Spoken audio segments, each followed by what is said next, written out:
하나님의 말씀 사무엘하 13장 20절에서부터 29절까지의 말씀입니다. 한 목소리로 교독하겠습니다. 그의 오라버니 압살롬이 그에게 이르되 내 오라버니 암논이 너와 함께 있었느냐? 그러나 그는 내 오라버니이니 누이야 지금은 잠잠히 있고 이것으로 말미암아 근심하지 말라 하니라. 이에 다말이 그의 오라버니 압살롬의 집에 있어 처량하게 지내니라. 압살롬은 암논이 그의 누이 다말을 욕되게 하였으므로 그를 미워하여 암논에 대하여 잘잘못을 압살롬이 말하지 아니하니라.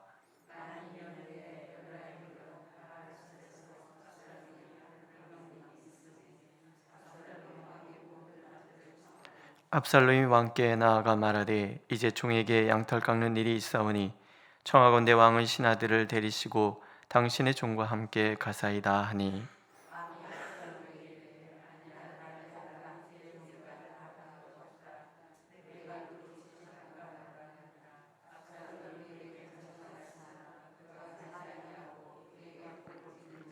압살롬이 이르되 그렇게 하지 아니하시려거든 청하건대 내 형 암논이 우리와 함께 가게 하옵소서. 왕이 그에게 이르되 그가 너와 함께 갈 것이 무엇이냐 하되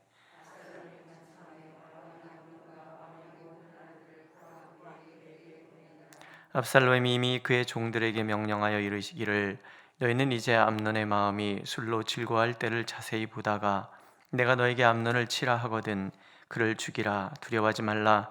내가 너에게 명령한 것이 아니냐. 너희는 담대히 용기를 내라 한지라.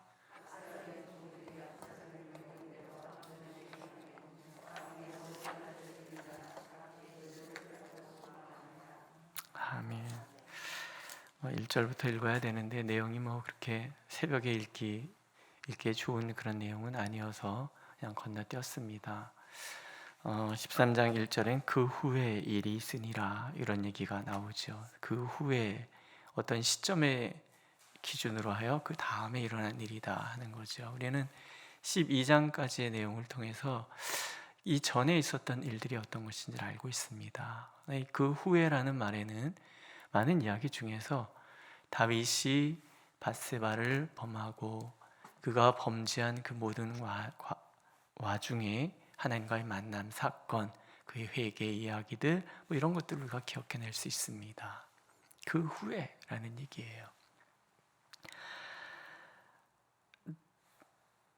사무엘하 후반부는 이렇게 한 사람의 죄가 어떤 결과를 낳는지를 우리에게 보여주는 말로 시작을 하는 거예요. 나단 선지자가 이런 얘기를 와서 하잖아요.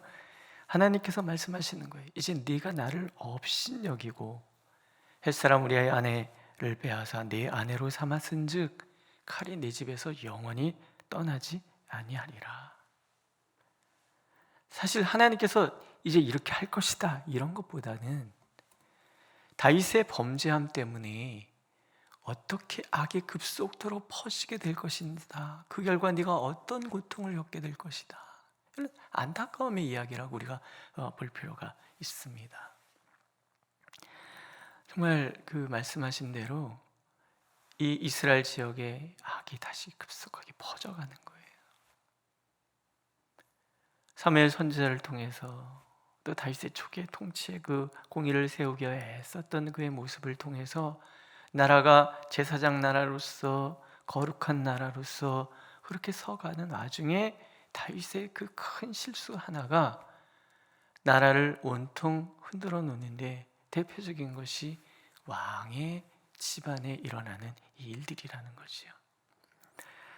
암논이라는 왕자가 등장하고 압살롬이라는 왕자가 등장을 합니다. 가만히 있으면 암논은 다윗을 이어서 왕이 될 거예요. 장자니까. 또 압살롬은 다윗의 아내가 참 많았습니다. 그러니까 이 아내가 너무 많다는 게 사실 문제가 되는 거예요. 신명기 17장에 보면 왕은 아내를 많이 두지 말라, 하나님 분명히 말씀하셨거든요. 근데 다윗이라 한들 다윗이 율법을 딸딸딸 외워가지고 그걸 지켜가고 그런 사람은 아니었던 것 같아요. 이 왕이 너무 많아요. 그 중에 아내 여러 명이 있는데 이 압살롬의 어머니 이 여인은 공주님이에요. 그술왕의 딸.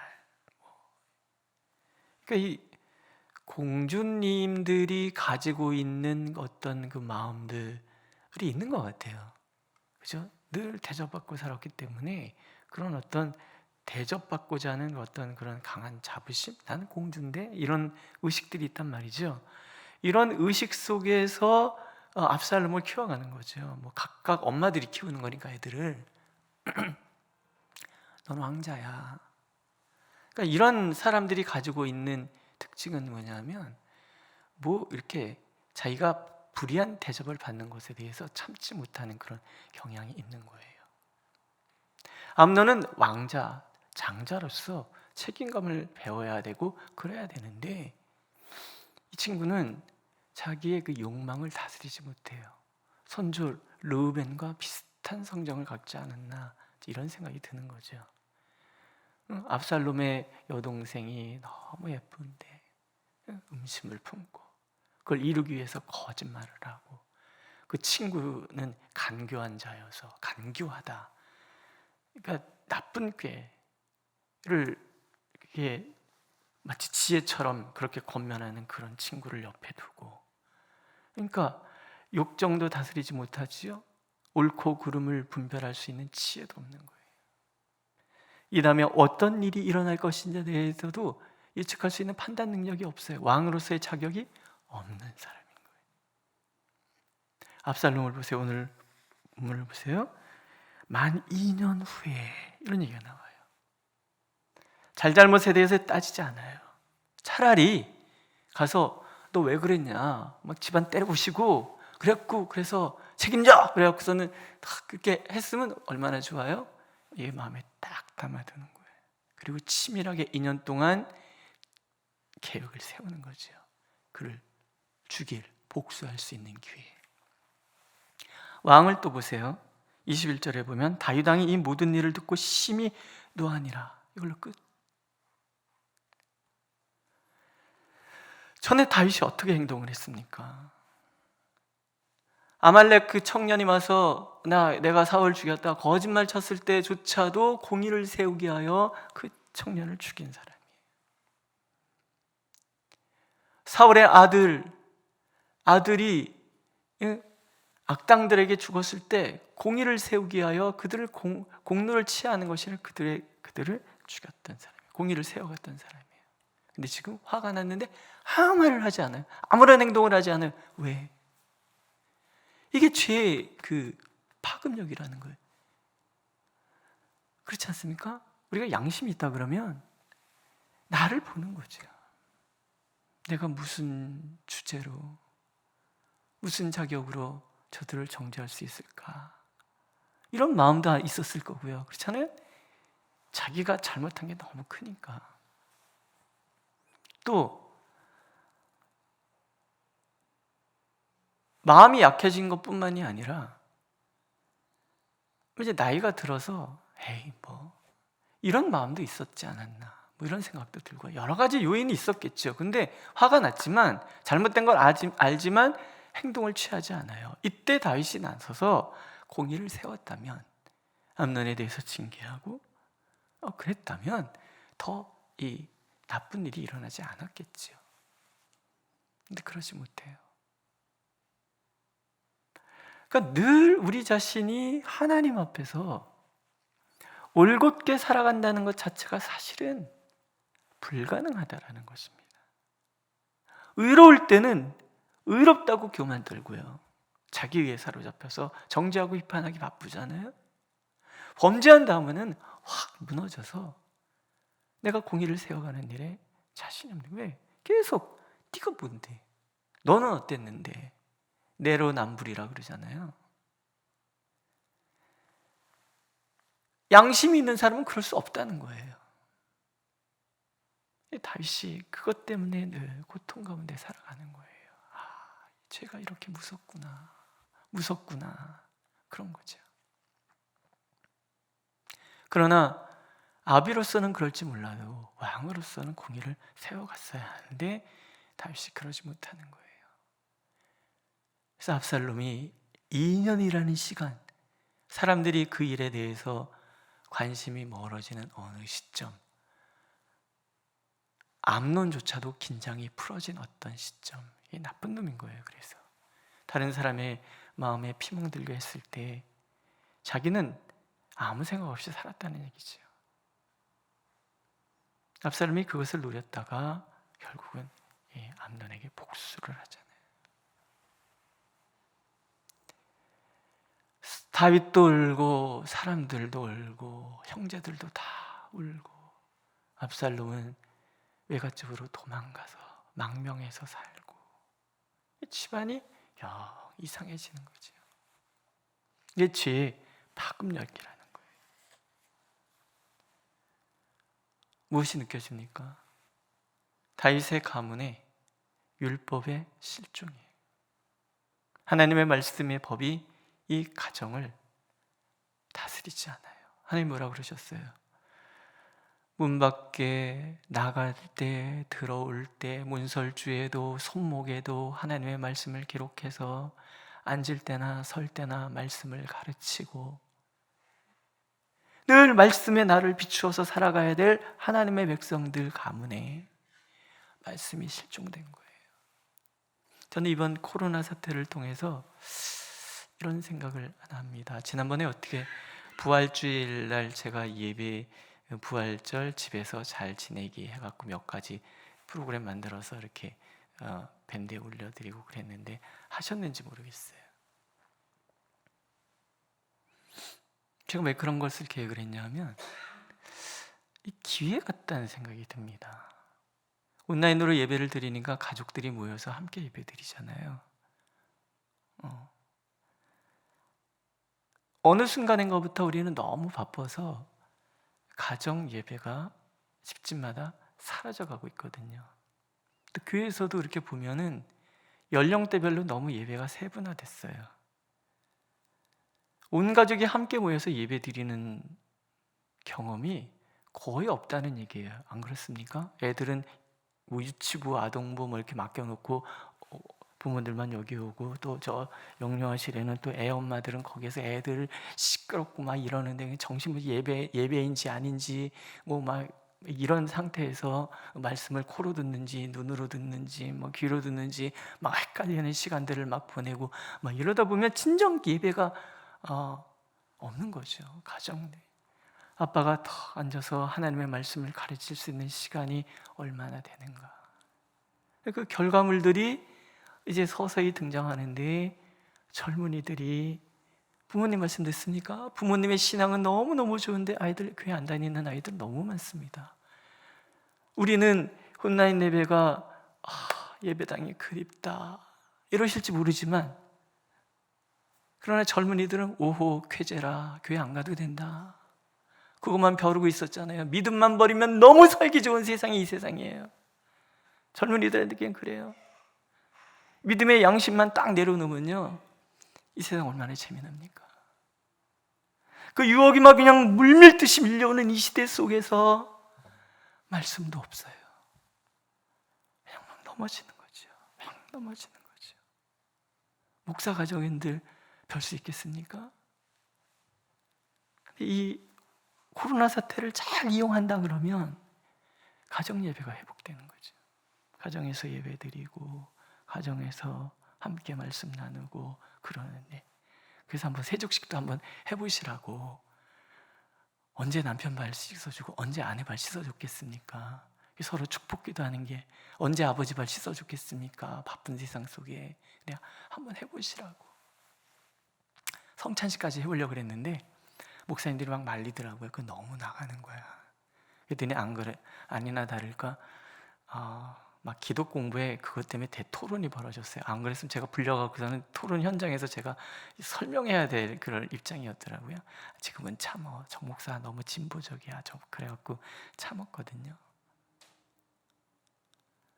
그래서 이렇게 막 케이크도 나누면서 주님의 생명이 내 안에, 나 주님 안에 이런 이야기도 서로 나눠보고 이제 앞으로 이게 되면 한 달에 한 번씩은 가정 예배 매뉴얼을 만들어서 가정에서 예배 드리는데, 가정 구성원의 연령층에 맞는 예배를 만들어서 그래서 가정에서 예배 드리는 걸 한번 시도하고 그러면 참 좋겠다는 생각이 듭니다. 이게 다 교회가 대형화되고 뭐 이러면서 나타나는 부적합한 그런 모습들이거든요.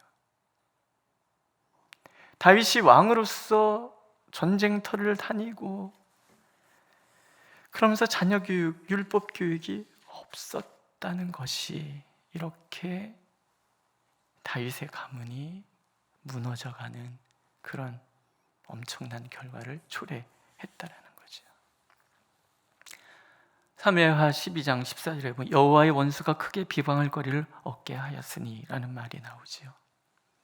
우리의 범죄함 때문에 일어나는 이 아픔들, 사실 이것이 굉장히 고통이에요. 하지만 이게 구약과 신약이 보는 관점이 조금 다르지요. 구약에서는 오로지 하나님께서 이런 모습을 보여주세요. 왜? 우리를 위해서예요. 우리가 범죄했을 때 어떤 결과를 초래하게 되는지를 눈으로 보게 하시는 거죠. 역사는 그런 거잖아요.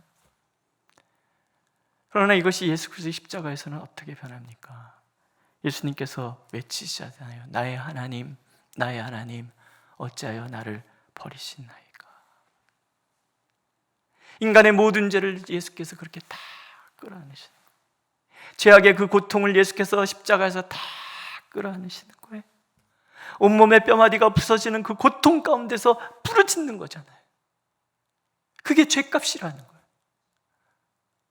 내가 죄값을 치르지 않는다는 것 때문에 뭐 별거 아니야 라고 말할 수 없는 그런 부분, 정말 우리가 나를 알고 하나님의 사랑을 안다 그러면 예수 그리스도께서 십자가에서 외쳤던 이 외마디 외침들, 나의 하나님, 나의 하나님, 어찌하여 나를 버리셨나이까, 이 고통이 우리 가슴에 절절해질 수 있다는 거죠. 하나님 그것을 위하여 성경에서 빼도 될 만한 그런 이상한 이야기들, 마음 아픈 죄악의 이야기들을 꼼꼼하게 기록해 놓으시는 거예요. 보라는 거죠.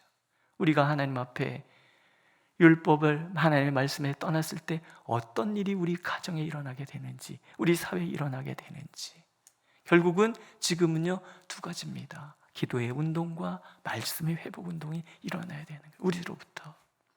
그래서 우리가 하나님의 말씀에 견고히 서고, 그리고 그 하나님과의 교제 속에 우리가 분명하게 섰을 때 하나님의 말씀이 우리 가정과 우리 교회와 이 사회를 다스리기 시작하고, 우리가 하나님과의 깊은 관계 속에서 나를 들여다보고 하나님의 은혜를 알아갈 때 진정 이 땅에 회복의 역사가 일어나는 거죠. 믿으십니까? 그렇게 말씀의 법 가운데 우리 가정을 세워가고 교회를 세워가는 우리가 되기를, 그것 때문에 목 놓아 부르짖는 우리가 되기를 하나님은 간절히 원하고 계십니다. 기도하겠습니다. 율법이 실종된 가정이 어떻게 무너져 가는지를 그 신앙 좋았던 다윗의 가정을 통하여 보여주시는 하나님, 주님, 우리를 불쌍히 여기소서. 주님의 말씀의 법에 굳건히 서게 하여 주시고, 주님, 우리를 불쌍히 여기소서. 기도하며 주님과의 깊은 교제를 통하여 나를 발견하고 하나님의 은혜를 더 깊이 알고, 그래서 주님 앞에 겸손히, 주님의 그 사랑 앞에 겸손히 무릎 꿇는 우리가 되도록 인도하여 주옵소서.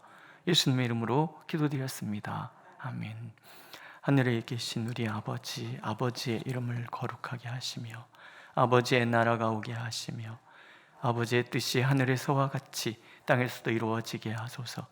오늘 우리에게 일용할 양식을 주시고 우리가 우리에게 잘못한 사람을 용서해 준 것 같이 우리 죄를 용서하여 주시고 우리를 시험에 빠지지 않게 하시고 악에서 구하소서. 나라와 권능과 영광이 영원히 아버지의 것입니다. 아멘.